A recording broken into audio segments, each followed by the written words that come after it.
Hey guys, look at my kitchen. Another big exciting day in my kitchen. Where are we going? What are we making? Let me ask you guys a question. Do you like chocolate? Yes, big yes, check. Do you like coffee? Yes. Like double yes, yes. Do you like sugar? Absolutely. I'm a sweet tooth, no doubt about it. Do you like cream? Yes, I like cream too. Oh my God, you guys are gonna love today's drink. So where are we going? We're going on an airplane. We're gonna land in Milan. Then we're gonna drive to Turin and we're gonna make this delicious drink. And essentially it's a chocolate coffee with cream in the dialect of Northern Italian. It's called Bicerin, which is like a biccherino, which means a small glass. And there's a coffee shop, which I've been to quite a few times in Turin, which is called Cafe al Bicerin. And it's that place that invented and made this drink delicious. So I want to share it with you. And I've had multiple variations of this with my grandmother, Nonna Caroline, when I was growing up as a kid. But I want to bring you what I had right in Turin, Italy. Traditionally, it's served in a glass, like a large wine glass, just like this, which will be perfect, no handle. That's going to be great. Next, guys, we're going to need coffee. So what I've got here is, I've got 12 ounces of espresso.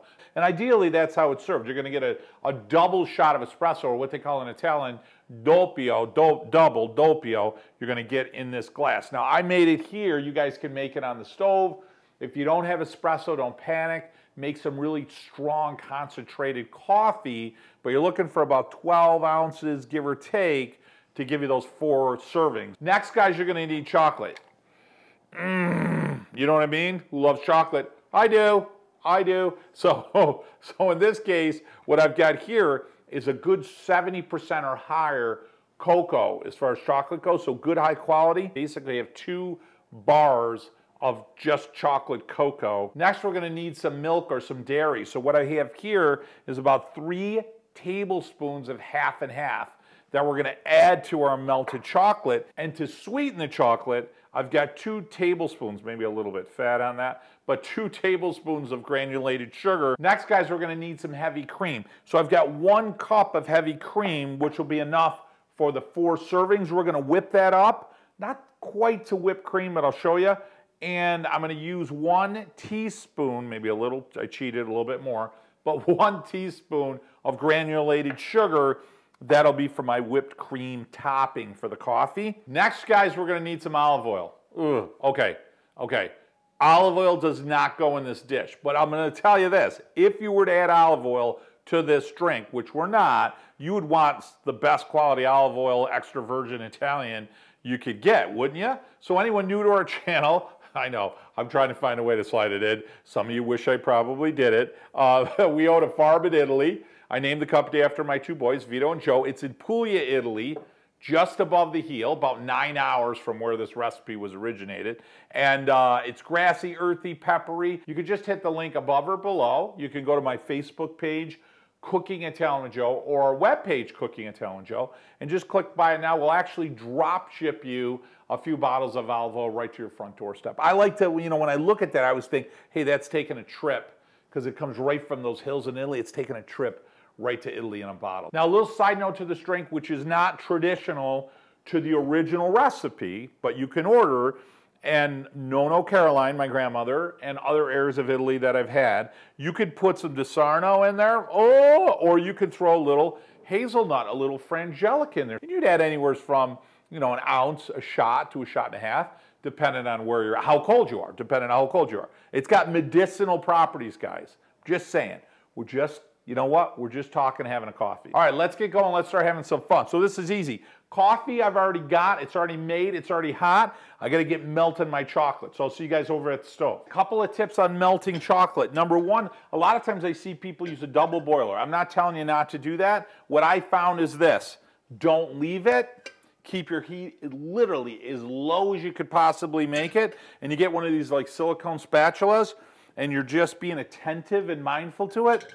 You're never going to have a problem, because it literally is going to go relatively quick. Also, this does not like moisture. So if you start adding any moisture to it, it'll break and curdle your chocolate fat in there. So you got to be really gentle with your temperature and time. So I've got the heat as low as possible. Sometimes you could bring your pan off to the side, so you don't have to use the full surface of your heat. I'm going to throw my chocolate right in there, and I've got my spatula. Now you're going to see this is really good high quality chocolate. I mean, it'll melt in your hand. See how it's melting right there? Now while this is starting to melt, I'm going to go ahead and take my little sugar because I want all that granulation to dissolve. So the key here, guys, is to keep stirring it, keep it off the side. Starts to get a little too warm, just pull it off the heat, no problem. And while you're mixing the chocolate, it's going to be very important. You got to take your half and half, those 2 tablespoons, and put it in the microwave for about 15 seconds to 20 seconds. I want that hot. It's critical that your half and half is hot when you mix it with the chocolate. That way it liquefies and thins the chocolate. It's almost melted. I'm probably about 2/3 away. Now I'm going to drizzle in my half and half and just slowly drizzle it in and keep stirring when I'm doing it. Next, guys, I've got my cream. I don't want my cream to be stiff peaks like you normally would with a whipped cream.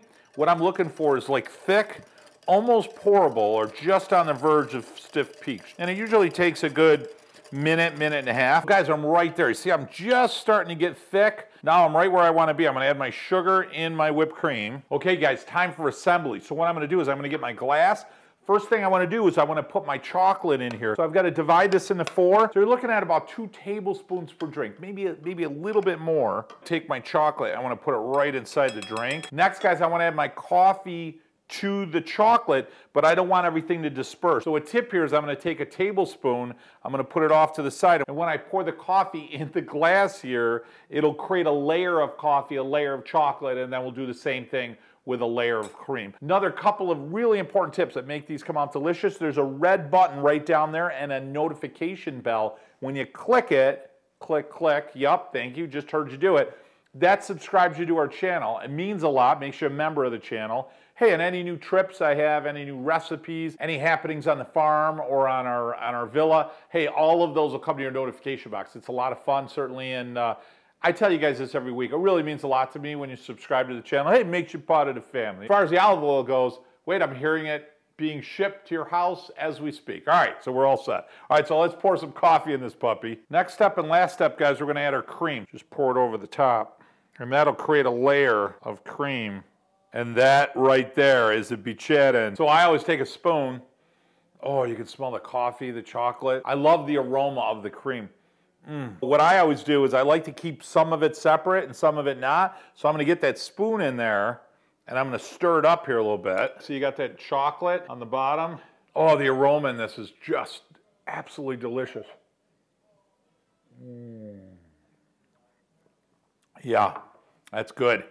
I've been drinking a little bit of that after we took some pictures, just to be honest with you, because it's so good. Sorry. The first flavor you get is the cream. I mean, the cream, that heavy, almost like a custard consistency, and then you get that coffee, and then the coffee's mixing with the chocolate, which is like a pudding near the bottom, and as it all mixes, it's like an intense creamy chocolate pudding almost, but it's a lot thinner. It's just delicious. So what I always like to do, my little trick, is I just drink it down. So I'm talking, I'm hanging out, and I'm sitting there talking, and I just keep mixing it nice and slow. Because at first you stir it, right? You stir it in and you get those flavors. But I just keep mixing it as I drink a little bit of that liquid coffee. And you get to that point where it just becomes intense chocolate coffee pudding, yet the cream still stays a little bit on top. That's my favorite part. You get that little dollop of cream off the top of the pudding. Oh.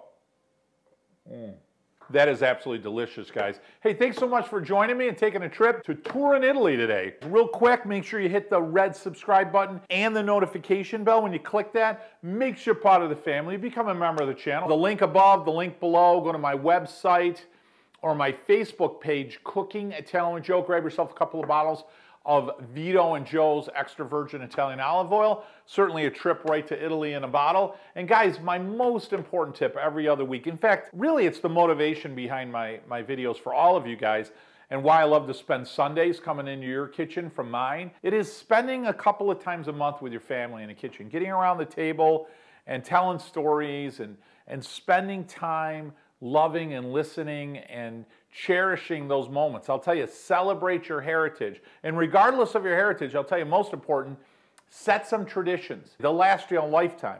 I know they did for me. Hey guys, from my kitchen to yours, until next week, mwah, buon appetito.